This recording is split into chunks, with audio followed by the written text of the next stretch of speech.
Welcome back viewers. একটি laptop অনেক দিন যখন ব্যবহৃত হয়, একটা টাইম পরে দেখা যায় কাস্টমারের একটি কমপ্লেন থাকে যে ল্যাপটপটি অনেক গরম হয়, প্রচুর পরিমাণে ওভারহিটিং হয়, কিংবা দেখা যায় অনেক সময় গরম হওয়ার কারণে ল্যাপটপটি চলতে চলতে বন্ধ হয়ে যায়। এই ধরনের সমস্যার কারণে আসলে এই ল্যাপটপটি খোলা এবং ল্যাপটপটি সার্ভিসিং করা। দেখতে পাচ্ছেন যে ল্যাপটপের প্রসেসরের যে ফ্যান আছে প্রসেসরের উপরে, যেটা স্ক্রু দিয়ে লাগাচ্ছে, এটা আসলে প্রসেসরের হিটসিঙ্ক বলে।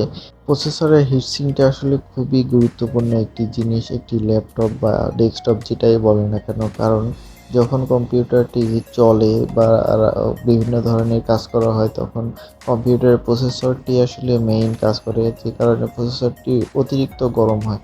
আর যদি প্রসেসরটি অতিরিক্ত গরম হয়, তখন ঠান্ডা করার জন্য আসলে এই হিটসিঙ্কটি কুলিং ফ্যানের সাহায্যে প্রসেসরটি ঠান্ডা হয়, যার ফলে আসলে কম্পিউটারটি খুব স্মুথলি চলে। আর যদি প্রসেসরের এই ফ্যান জাম থাকে বা কোনো ধরনের ময়লা দিয়ে প্রসেসরটি ঠান্ডা করতে না পারে, তাহলে প্রসেসরটি গরম হয় এবং যে কারণে কম্পিউটারটি বন্ধ হয়ে যেতে পারে, কম্পিউটার স্লো হয়ে যেতে পারে। এই ধরনের ইস্যুর কারণে আসলে এই ল্যাপটপটি খোলা।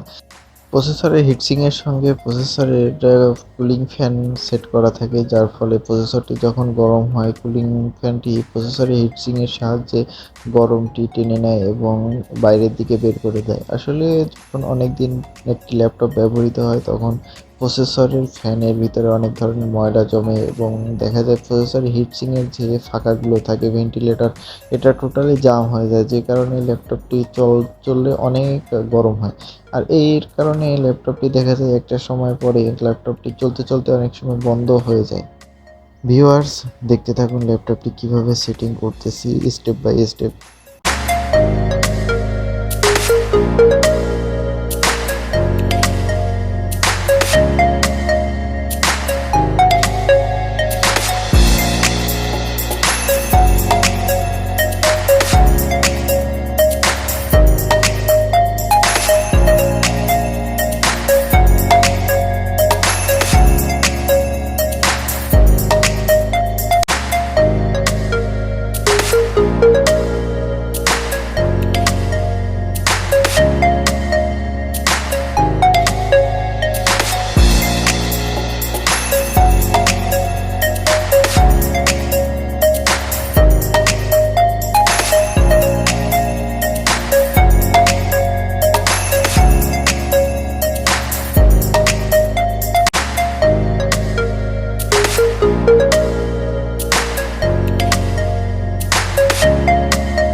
অবশ্যই খেয়াল রাখতে হবে ল্যাপটপের সবগুলো স্ক্রু যাতে সঠিকভাবে সব জায়গায় দেওয়া হয়, কেননা ল্যাপটপের যে মাদারবোর্ডটা আছে, এটা আসলে বেশি নড়াচড়া করলে অনেক সময় আইসি উঠে চলে যায় বা ফেটে যেতে পারে। এই কারণে স্ক্রুগুলো অবশ্যই সঠিকভাবে লাগাতে হবে।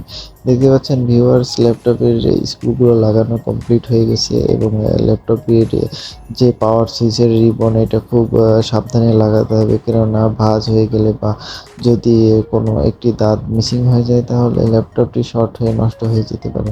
ল্যাপটপের সব ধরনের যে রিবনগুলো রয়েছে সঠিকভাবে লাগাতে হবে, নাহলে উল্টোপাল্টা লাগালে পুড়ে যাওয়ার সম্ভাবনা থাকে। ভিউয়ার্স, ল্যাপটপটি টোটাল সেট করে নিয়ে আসলে চেক করার উদ্দেশ্যে ল্যাপটপটি অর্ধেক সেট করা হয়েছে। দেখতে পাচ্ছেন যেভাবে অর্ধেক সেট করার পরে ল্যাপটপের পাওয়ার অন করলাম এবং দেখতে পাচ্ছেন যে ল্যাপটপটি পাওয়ার পেয়ে গিয়েছে এবং ল্যাপটপের ডিসপ্লে চলে আসছে। আর ল্যাপটপের যে ফ্যানের যে ইস্যুটা ছিল সেটা ঠিক হয়ে গেছে।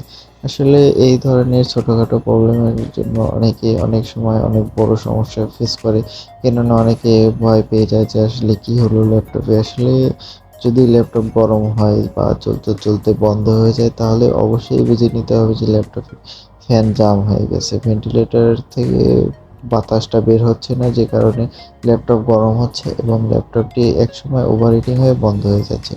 ভিউয়ার্স, ভিডিওটি ভালো লাগলে অবশ্যই লাইক করেন, কমেন্ট করেন এবং এই ধরনের ভিডিও আরও পেতে চাইলে চ্যানেলটি সাবস্ক্রাইব করে বেল আইকনে ক্লিক করুন।